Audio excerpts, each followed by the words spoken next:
ಗಲಭೆಕೋರರು ಕಲ್ಕತ್ತಾವನ್ನು ಹಿಂಸಾಚಾರದ ಬೆಂಕಿಯಲ್ಲಿ ಮುಳುಗಿಸಿದಾಗ ಆ ಒಬ್ಬ ವ್ಯಕ್ತಿ ಸಾವಿರಾರು ಜನರನ್ನು ರಕ್ಷಿಸುವ ಜವಾಬ್ದಾರಿಯನ್ನು ಹೊತ್ತುಕೊಂಡರು. ಅವರ ಹೆಸರು ಗೋಪಾಲ್ ಪಾಠ.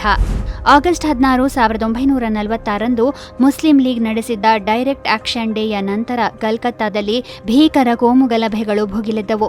ನಗರದ ಹಲವಾರು ಪ್ರದೇಶಗಳಲ್ಲಿ ಹಿಂಸಾಚಾರ ಹರಡಿತು. ಹಿಂದೂ ನೆರೆಹೊರೆಗಳ ಮೇಲೆ ದಾಳಿ ಮಾಡಲಾಯಿತು, ಅಂಗಡಿಗಳನ್ನು ಲೂಟಿ ಮಾಡಲಾಯಿತು, ಮನೆಗಳಿಗೆ ಬೆಂಕಿ ಹಚ್ಚಲಾಯಿತು ಮತ್ತು ಸಾವಿರಾರು ಕುಟುಂಬಗಳು ಗಲಭೆಯ ನಡುವೆ ಸಿಕ್ಕಿ ಹಾಕಿಕೊಂಡವು.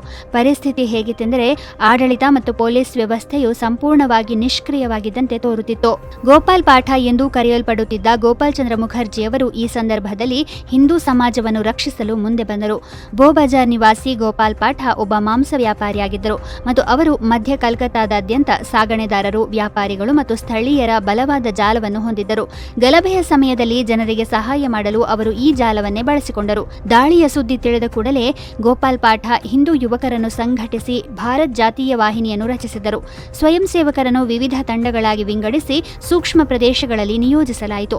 ಹಲವಾರು ಸ್ಥಳಗಳಲ್ಲಿ ಬ್ಯಾರಿಕೇಡ್ಗಳನ್ನು ನಿರ್ಮಿಸಲಾಯಿತು, ಸಶಸ್ತ್ರ ಗಸ್ತುಗಳನ್ನು ಪ್ರಾರಂಭಿಸಲಾಯಿತು ಮತ್ತು ಯಾವುದೇ ದಾಳಿಯ ಮಾಹಿತಿಯನ್ನು ತಕ್ಷಣವೇ ಇತರ ಪ್ರದೇಶಗಳಿಗೆ ರವಾನಿಸಲು ಸಾಧ್ಯವಾಗುವಂತೆ ಸಂವಹನ ಜಾಲವನ್ನು ಸ್ಥಾಪಿಸಲಾಯಿತು. ಗೋಪಾಲ್ ಪಾಠ ಮತ್ತು ಅವರ ಸಹಚರರು ಹಿಂಸಾಚಾರ ಪೀಡಿತ ಪ್ರದೇಶಗಳಿಂದ ಮಹಿಳೆಯರು, ಮಕ್ಕಳು ಮತ್ತು ವೃದ್ಧರನ್ನು ಸುರಕ್ಷಿತವಾಗಿ ಸ್ಥಳಾಂತರಿಸಿದರು. ಸ್ಥಳೀಯ ವ್ಯಾಪಾರಿಗಳು ಮತ್ತು ಸಮುದಾಯದ ಸದಸ್ಯರ ಸಹಕಾರದೊಂದಿಗೆ ಅವರು ಲಾಠಿ, ಕಬ್ಬಿಣದ ಸರಳುಗಳು ಮತ್ತು ಲಭ್ಯವಿರುವ ಇತರ ಉಪಕರಣಗಳಂತಹ ಸಂಪನ್ಮೂಲಗಳನ್ನು ಸಜ್ಜುಗೊಳಿಸಿದರು. ಈ ಪ್ರಯತ್ನಗಳು ಹಲವಾರು ಹಿಂದೂ ನೆರೆಹೊರೆಗಳಲ್ಲಿ ಮತ್ತಷ್ಟು ದಾಳಿಗಳನ್ನು ತಡೆಯಲು ಸಹಾಯ ಮಾಡಿತು ಎಂದು ಹೇಳಲಾಗುತ್ತದೆ.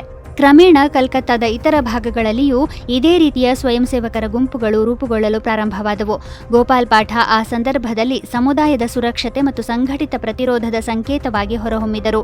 ಇಂದಿಗೂ ಗ್ರೇಟ್ ಕಲ್ಕತ್ತಾ ಕಿಲ್ಲಿಂಗ್ಸ್ನ ಇತಿಹಾಸದಲ್ಲಿ ಗಲಭೆಯ ನಡುವೆ ಸಿಕ್ಕಿಬಿದ್ದ ಜನರನ್ನು ರಕ್ಷಿಸಲು ಪ್ರಮುಖ ಪಾತ್ರ ವಹಿಸಿದವರಲ್ಲಿ ಅವರ ಹೆಸರು ಮುಂಚೂಣಿಯಲ್ಲಿ ನೆನಪಿಸಲ್ಪಡುತ್ತದೆ.